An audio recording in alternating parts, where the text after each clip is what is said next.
Greetings everyone, what's up, Evan here, and welcome to the $210 gaming PC build.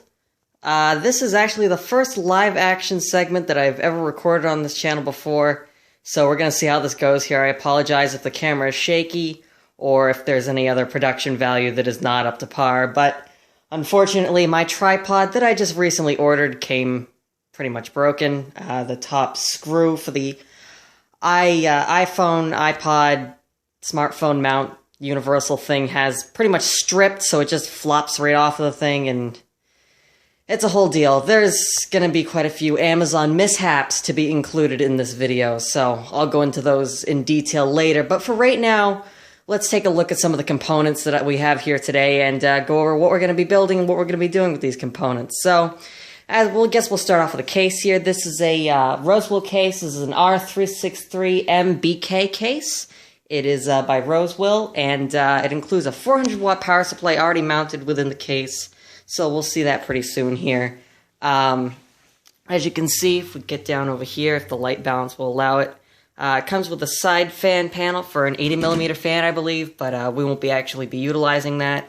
There is a real fan on the inside of the case, which I'll show you in just a minute. Overall, I think it's a really solid case for the money. I believe this came in at just around $40 to $50, about $45 in there. I'm going to have all the prices in the description below and links to every single component that I have here. And I'm going to have some specs listed, hopefully in the video page as well. So that shouldn't be a problem if I can't list every single specification of these things. But I know most of them. If we go look down here, we've got some nice little... Oh, can you see me? You can see my silhouette in there. It's glossy. We've got a... standard I/O front panel. It looks like there's a slot in for a FireWire 400 or 800 port. That's kind of interesting because FireWire 400, 800 is not something that you typically see standard on motherboards anymore. At least I don't think you would. USB 2.0, and then we've got two front panel audio connectors. So pretty basic, nothing too serious. Power button, reset button, that sort of thing. Comes with two standard optical drives and that sort of thing. So overall, pretty solid little case, very shiny. For a motherboard, we've got an F2A68HM-8 motherboard. It's FM2 Plus socket. As you can see, it's the A68 chipset, and says FM2 Plus right there.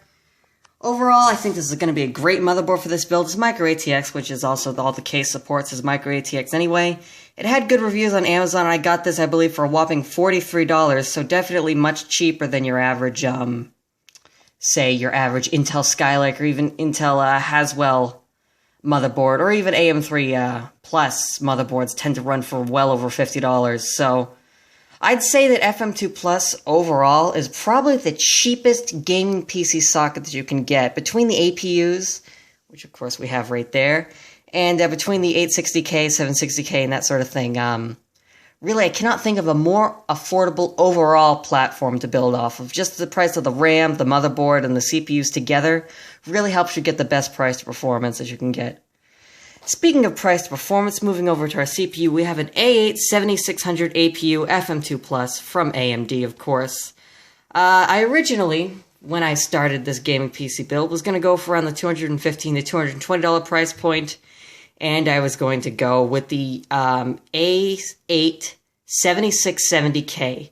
I found a great deal of it on Amazon, used like new, for about $87, which is a great price.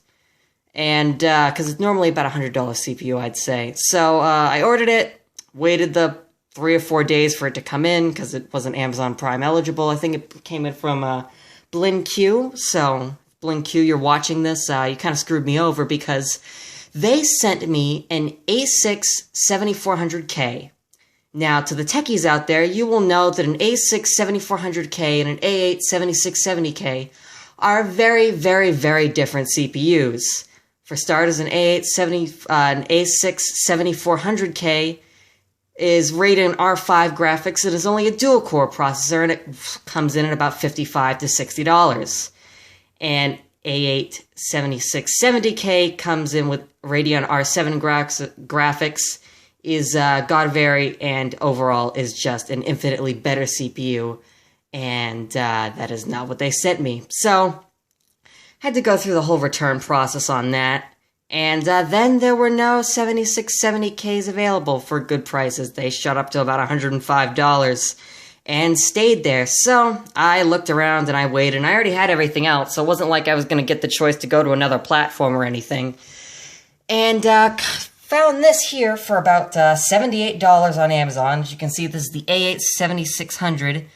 And if this will focus, I don't know if it will. Focus. Nope, not going to focus. Anyway, that's okay. It's a 3.8 gigahertz max turbo, 4 megabytes of cache. It's a quad-core processor with Radeon R7 graphics on die. So hopefully we should see pretty decent gaming performance out of this anyway. It's not quite as good as I wanted to. The 7670K is overall a better CPU. It is overall has a little bit better graphics performance and higher CPU performance, but this I paid a little bit less for and should hopefully do about the same. In benchmarks, the 7670K versus the 7600 is about 4 to 6 FPS, so probably not the best, but it's what I could do when I already had the system basically intact except for that. So, thanks BlinkQ. And that was, you know, the secondary problem with my Amazon purchases. The tripod is sitting behind me and I'm staring at it menacingly. Alright, let's hurry this up a little bit. Right here, I've got an 8GB DIMM of DDR3 1333 MHz Fury HyperX. I got this for like $27 used like new from the Amazon warehouse deals, so I'd say that's a pretty damn good deal for 8 gigs of RAM. I know they recommend fast memory for a APU, but that's okay because we're going to be overclocking this memory to some higher speeds. Supposedly Kingston HyperX, especially with the heat spreader on there, does supposedly overclock pretty well, and hopefully we can get up to 1866 or even 2133, and we should be fine with that. Moving on, this is kind of an interesting thing here. This is the Seagate 7200 RPM, 160 gigabyte drive. Can't really see that very well, unfortunately. The lighting is not the best in here, but it is a Seagate drive. I bought this for $13.99 off of Amazon used, from just a third-party seller, but this thing, honestly, came in faster, and assuming it works, is probably one of the best deals in here. I know 160 gigabytes isn't a lot, but this PC build is ultimately going to be going to my brother, so he's not going to be doing the most latest and greatest or any video or massive photo storage or anything like that, so hopefully it shall be enough. If you're looking to build something like this, and if you're somebody on a limited budget, or you're a younger person, you know, early teens, whatever, no harm in getting started early in the whole gaming PC business, I always say.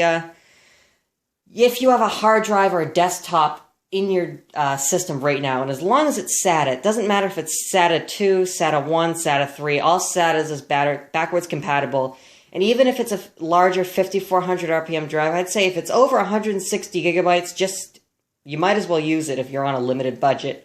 That $13.99, I could have gone ahead and got a better CPU or maybe faster memory or something, but unfortunately, I just simply do not have another hard drive anywhere around here, lying around at all. I have some older IDE hard drives, but for the sake of buying an adapter and everything else, I figured it would be better just to spend the $14 and go ahead and upgrade to the SATA speeds anyway.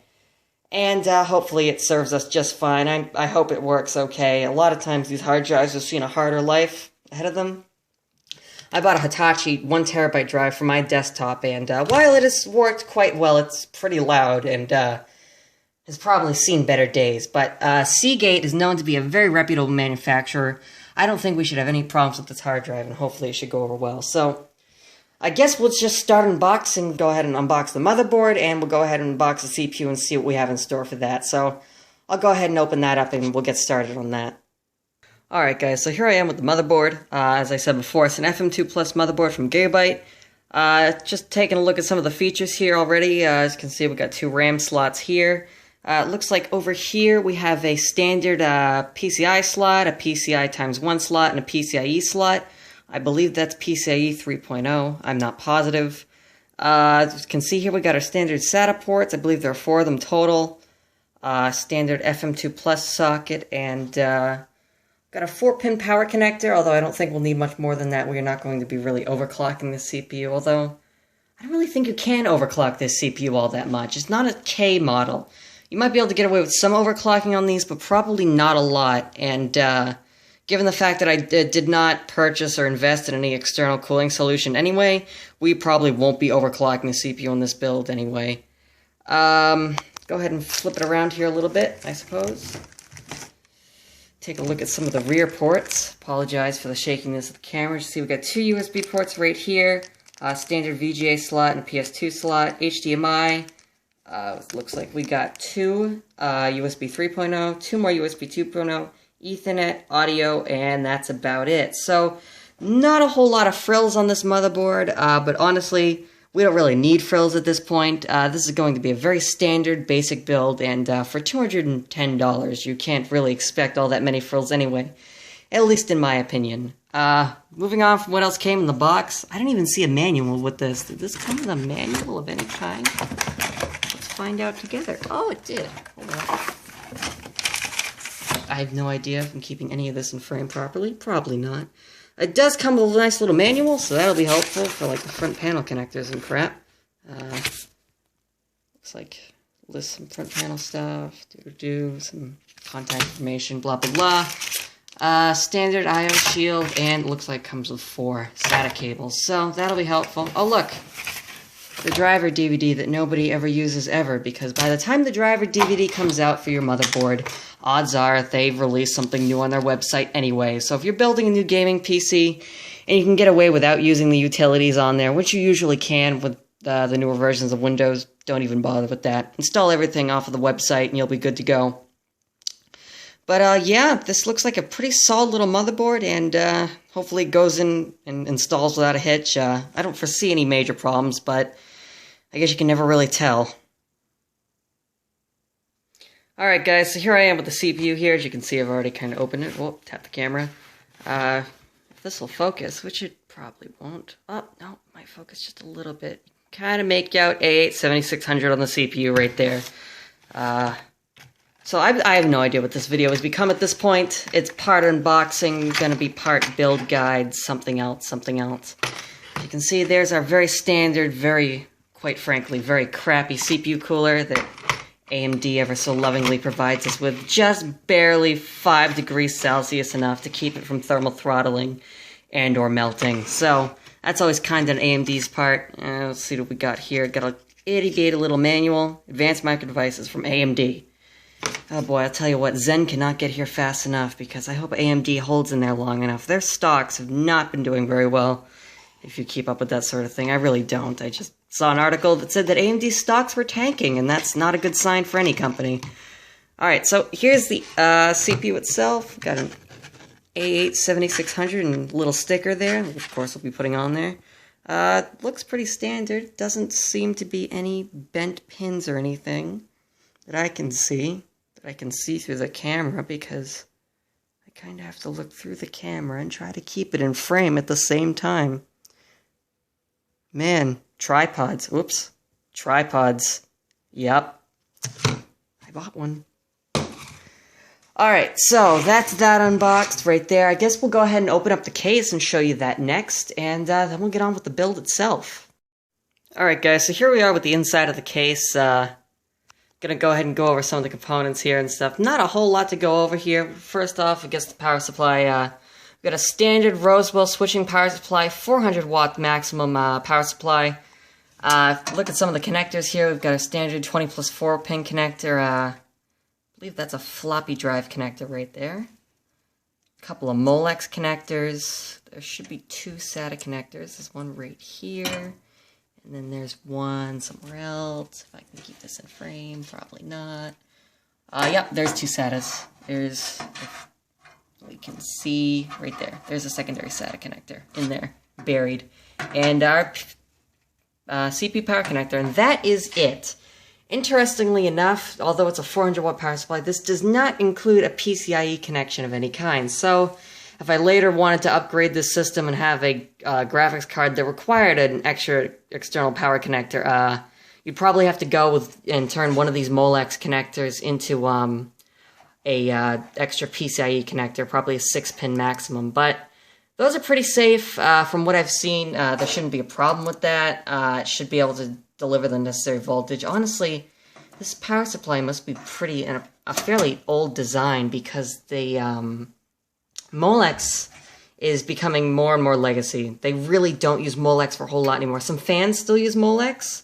No hard drives that I know of still use Molex, or will have Molex as a secondary connection occasionally, but overall, this is really a dying format of yesteryear, and eventually everything's just going to go to SATA and PCIe.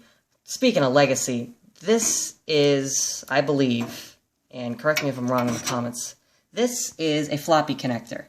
That's all this is intended for, is a floppy. If, are these labeled at all? I don't know how the hell... no, they aren't labeled at all. So, I assume that's just for floppy. I don't think this has ever been used for anything else, this little connector. And not to mention, this case, where some modern cases, like the Xeon Zon, have no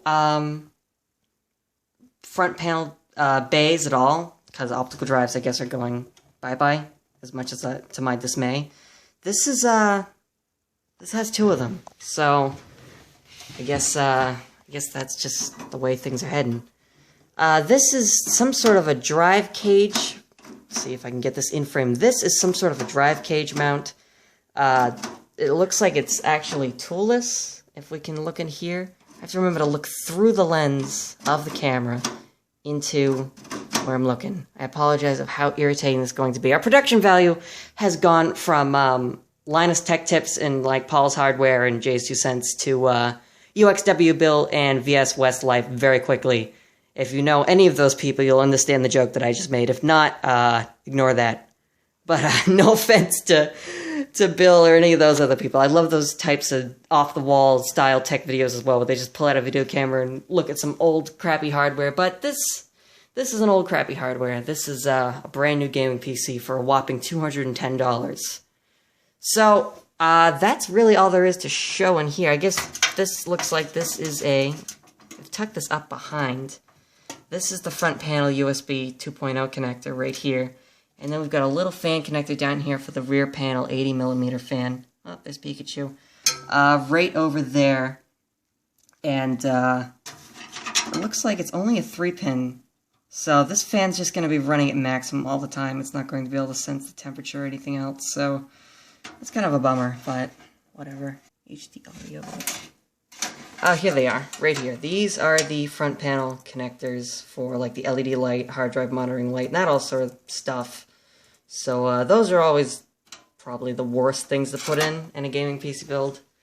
The rest is honestly, I guess, fairly simple. Maybe not to the average person, but if you're technologically inclined, you understand that these things are just absolutely a pain in the ass.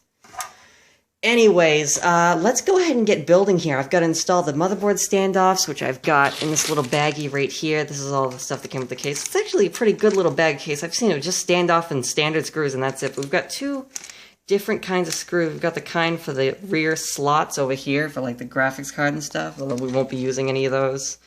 Also for the hard drive and stuff. And then it looks like, we've got some for the motherboard itself. We've got the standard brass standoffs. We've got two adorable little cable ties for cable management, and it even includes a case speaker, so that's cool. My Antec case, I believe my main desktop is an Antec VSK 4000E edition. Yeah, remember that off the top of your head. I do. Didn't come with any of that crap. It came with the brass standoff, some standard screws, and that was it. So far, this case has impressed me quite a bit. Still a little questionable about this power supply. I know they say don't use power supplies already in cases. Always buy your own quality 80+ power supply. But Rosewill is a reputable manufacturer. They make their own power supplies. It isn't some third-party company that you've never heard of. Many reputable builders will absolutely use Rosewill, no problem. And they make their own power supplies, so I'm hoping that that should be incentive enough that this won't explode on me. Fingers crossed. Alright guys, I just wanted to give a quick status update here. I have the motherboard installed, which is usually the component I start with first. I know a lot of people like to install the CPU, install the heatsink and fan, then install the motherboard, but I found that with these smaller cases, a lot of times if you try to install other components after that, the heatsink and fan will actually block inserting things like optical drives or hard drives. So I don't usually do that. I usually install the CPU last, and thankfully there's this little protective shield over the pins on the motherboard, so that shouldn't be a problem. You might have noticed this case changed a little bit from when you just saw it a few seconds ago. This little hard drive case just pulls right up and out, and I believe I can install the hard drive right here using this special unique toolless thing here. So I'll probably put this back in at the end just so I don't lose it, but otherwise it's good to take out just for the sake of space and that sort of thing. The lighting's not the best, I apologize, but it's what I can do right now. So I'm going to keep chipping away here. Probably going to install the hard drive next and see how it goes. One little thing I forgot to mention, if you can actually see that, I'm not sure if you can, there's a small problem with the this bottom screw hole right here. It seems that the standoff in the case, which you can see right there, doesn't actually line up with this hole right here. So all the other ones lined up just fine. You can see there's one over here, and then there's one up here, right there.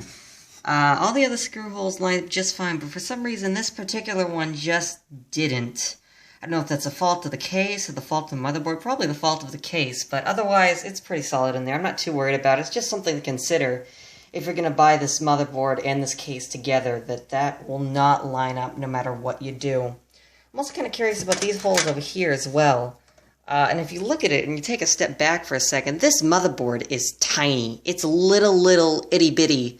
This is like smaller than Micro ATX. This might even be Flex ATX advertised as Micro ATX. For those of you who don't know, Flex ATX is basically just smaller form factor, smaller ATX standard than Micro ATX, but will still fit in any Micro ATX rated case or anything like that. So I'm not too worried about it. I'm just saying this is like the smallest motherboard I've ever seen. Once you actually have it out and in a case, it's like little. Alright guys, so a small amount of progress is taking place. Well, actually, a fairly decent amount of progress. I installed the hard drive cage back into the case here. I installed a small screw there to keep it in place secure. And as you can see, the drive is mounted in there pretty sturdily. Now, I originally wanted to put the hard drive up here because I figured that would add some extra room and be better for cable management, but I could not figure out how this here actually worked and how the hard drive would mount into place there. It is a 3.5-inch bay, and I just couldn't figure out what was going on here. I tried to insert it from the rear. I tried to get into place, and it just was not working. So I went online, looked at the manual, and as it turns out, you have to install it through the front panel. Now, I either forgot about this or I just didn't even realize it, but beyond here, that is a 3.5-inch bay for a floppy drive, and as you can see, that's the front of a very, very old hard drive that I had just to run as a test here. But basically what you have to do is take the front panel off, move this latch upwards, this fancy, schmancy Rosewill proprietary latch here, and push the hard drive in from the front. You have to install the screws, these special screws that don't fit in anything else or anywhere else in this case, first, then slide the drive in. I know it's designed for a floppy drive, but considering it's a 3.25-inch bay, I don't think that's really all that big of a deal. I think a hard drive or a floppy drive should fit in there just fine without a problem. So I'm going to go ahead and take that hard drive back out of there now. I also just wanted to show that quite possibly the best design and the best really the best front panel that I've ever seen here is that this front panel, which honestly just pops off, although I can't really show me taking it off because it requires two hands. There's no wires coming from this. Normally, there would be wires coming from this that would lead to, to your power button, to your front panel, and all that other crap. But no, everything is self-contained right on the case. You can see we got our ports right here, and then we've got our power button and our reset button right here. And all this does is when you press this power button on here, it just kind of comes out. So, and pushes it. Let's see, can we get that? Yeah, there it is. It just comes out and pushes it. Same with the reset button right here. So, That's kind of interesting, that there are no wires that actually go to the front panel. This it just pops on. It's pretty much purely cosmetic. It would be ugly as all hell, but if you just kinda... Let's see, I'll take this out of there. If I can get it out of there. Come on. One-handed technical stuff. That's how it's supposed to be done. There it is. Let's see, what the hell is this thing? This is a Mac Store. Is this 4 gigs? Hold on. I know you're looking at nothing, but it's hard to keep the camera looking at it and look at it at the same time. Is this thing 4 gigs? Made in Singapore. I think this came out of an old iMac G3 that I had. I'm not even sure of the size of it anymore. Some of those were these older Mac stores were 4 and 6 gigs, like 4200 RPM.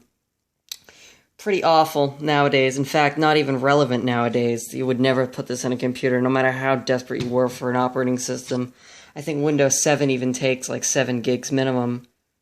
But back in the day, very expensive hard drive. Apple was definitely ahead of the curve on that part. But hard drive sizes have never changed, so I'm just using that for a test because I already had the hard drive installed. Alright, I'm going to continue on with this now. I'm going to put the front panel back on here and install the CPU and heatsink and see if we can get it wired up. Alright guys, so another update here. I've got everything plugged in and switched on. I don't know how well you can see. Maybe if I try to move out of the way of the light a little bit. But I get everything plugged in. I have everything all situated here. I installed the CPU. I installed the heatsink. That wasn't a problem. Dropped right in. Cable management in this case is pretty much non-existent. I've done my best to kind of tuck things up in here, and I've done my best to kind of clean things up over here. There's nothing I can really do about this crap or this here. This barely reaches this front panel connector here. I can try to clean it up a little bit with zip ties later, but I want to make sure that the system actually powers on first, so that's going to be the next test, I think. So far, everything's gone without a hitch. I haven't run into any major compatibility issues. I haven't run into anything that doesn't reach or is lacking here. This motherboard does only have 2 fan headers, one for the CPU fan and one for the rear case fan, which is right down here at the bottom. Don't know if you can see that. Next test is to turn it on and see if it powers up. And if that's all set, we'll get the monitor out and install Windows. Alright, so this is going to be power test number 1. I have it plugged in the back. If we go back here and check. Alright, so I got power supply switched on. Let's see. 115 volts, that's correct. Plugged in. Alright, let's see if we get any life whatsoever. Please don't explode. Please. Oh. Oh, that's interesting. Sounds like RAM. Could be RAM. That is weird. Could also just be the fan. Not the fan, the speaker. Well, the case fan turned off. And the CPU fan's going full blast. I don't know what that means. Well, that's not good.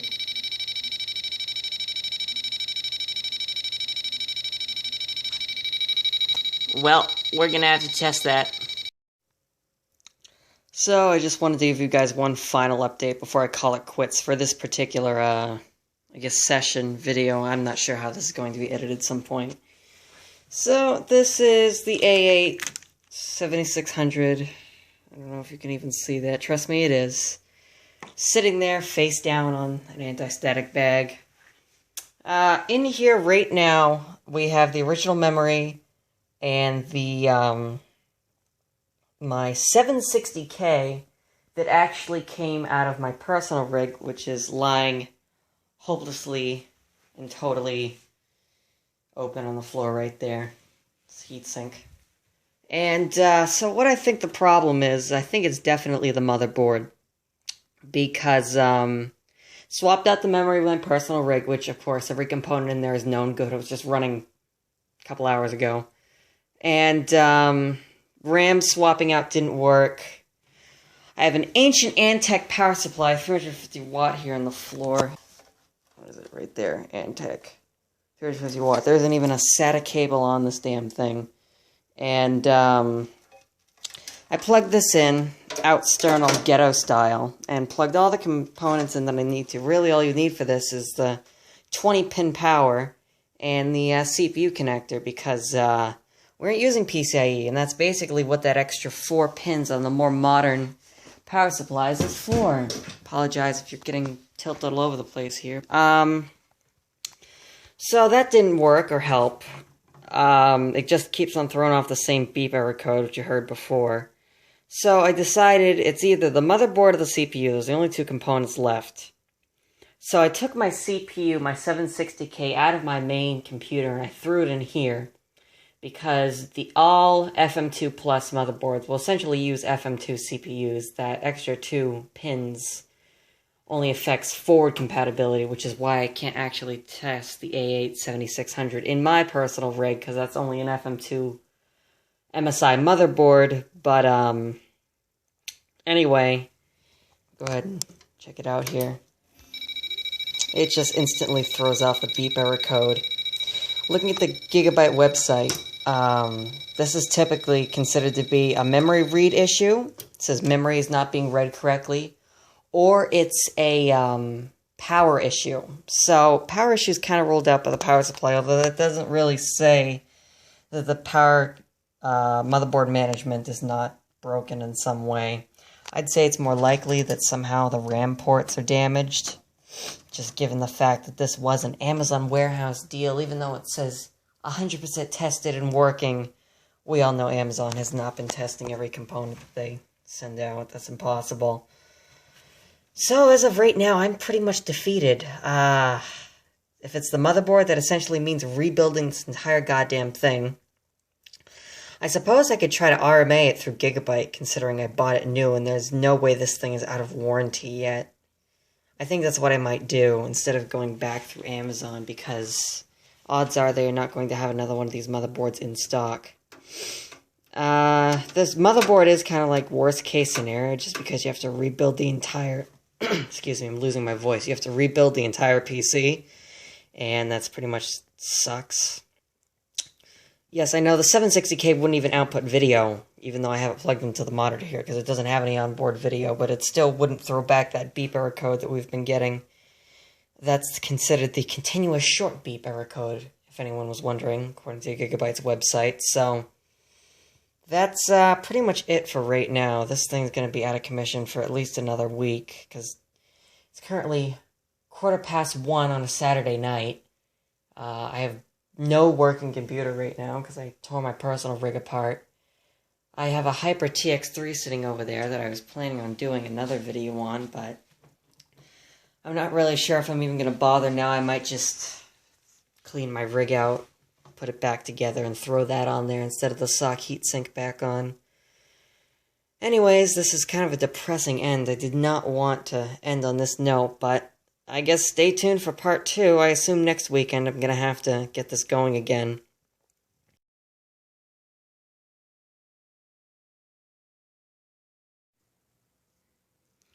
Alright guys, so it's about 1 week later. Let me take you through some of the things that I did since the last part, I guess, the last video. I'm not entirely sure I'm going to edit this yet. So I was originally going to RMA the Gigabyte motherboard that we had in here before, but as it turns out, as far as Gigabyte is concerned, they do not pay the return shipping on their RMA requests. So that would have cost me about an extra $8 to get a new motherboard through Gigabyte, even though the RMA was approved because they agreed that it was more than likely the motherboard that was the fault. I did not want to pay the extra $8 shipping, so I returned it to BlinkQ, which I didn't even realize at the last recording section that I got the wrong CPU and a dead motherboard both from BlinkQ. So probably might want to stay away from that manufacturer, or that distributor anyway. So what I did is I went on Amazon. I found this for 37 bucks. This is an ASRock motherboard, if I can get it to shut here. This is an ASRock motherboard. It's an FM2 A58M VG3 Plus R2.0. If we look here, if I can get the light to shine on it. It's got an A58 chipset. There's AMD Radeon. It says it supports the A8-7600, so we're gonna see how it goes, and hopefully it goes well, because I really, really, really hope this turns on. So, I basically just plugged everything in, installed the motherboard. You cannot see it very well, but, haha, ghetto lighting. I think this motherboard might even be smaller than the last one. I know commented on the last board was small. This is like mini ITX size, but it seemed to install okay. No major compatibility issues, except the fact that if you look down here, 2 standoffs are not being used now. So this only has like 4 points of contact, and that is literally it.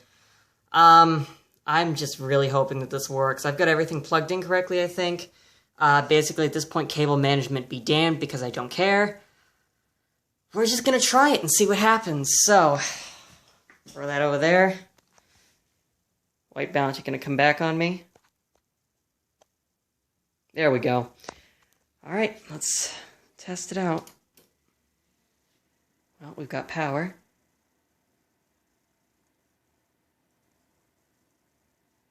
Up, the motherboard.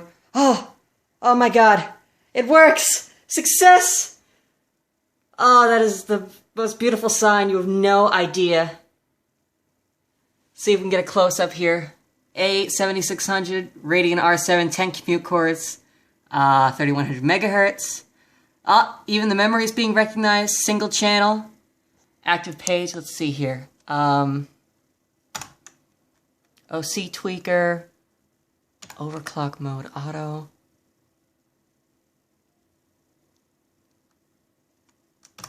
No, don't want any of that. Tools. I'm not familiar with the ASRock BIOS. Let's see.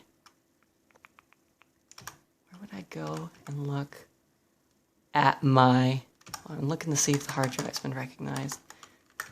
DRAM frequency, DDR3 1866. I'm not sure if it's doing that, because if they actually sent me 1866 memory and thought it was 1333, that's just auto overclocking. Everything's set to auto right now. I'm not going to screw with it. I know, I need a tripod. I'm so sorry for the shaky cam. I'll try to stabilize it in editing. Where is my boot? Let's see, boot. Boot option number 1. Huh. Alright, well that's something.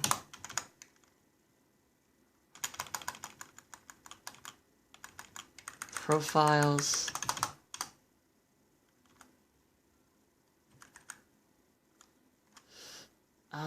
Here, let's see. Let's open this little cage up right here. Yeah, I know, camera. Just listen to what I'm saying. Let's save changes and exit. Yes. And see if it gives us an option for boot. It'll probably be F12, maybe? It found it immediately. Windows is loading files.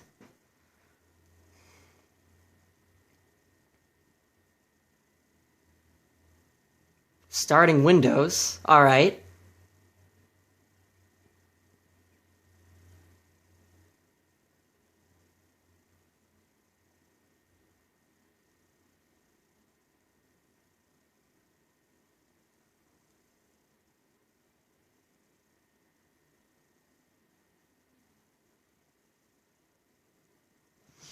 Alright, let's see here.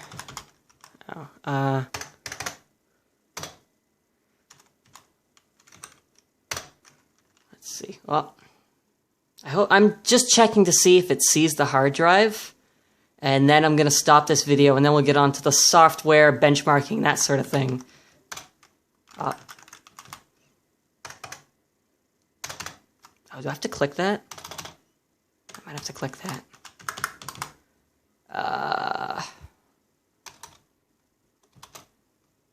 Yes. Damn it.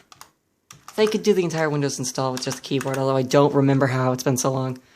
Alright, I gotta plug in a mouse. Hold on. So, I plugged in a mouse right there, and it's not seeing the hard drive.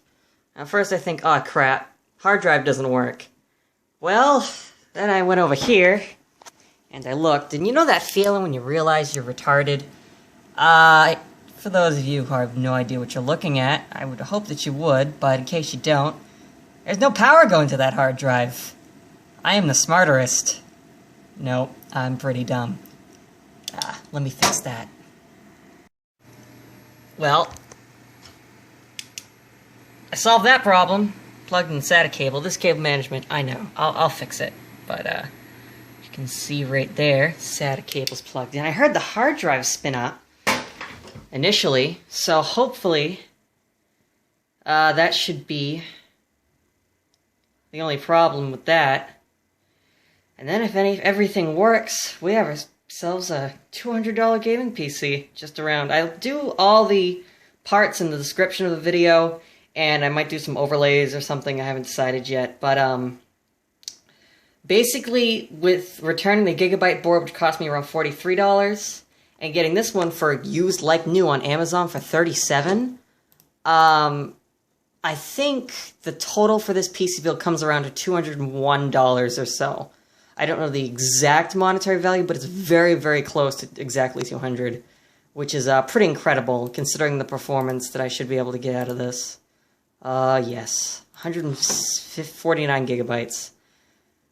Alright, so I am going to clean up here. I'm going to get the side panel on and everything. And then we'll do some benchmarks, and other things in the next video. So, thank you very much for watching, and I'll see you next time.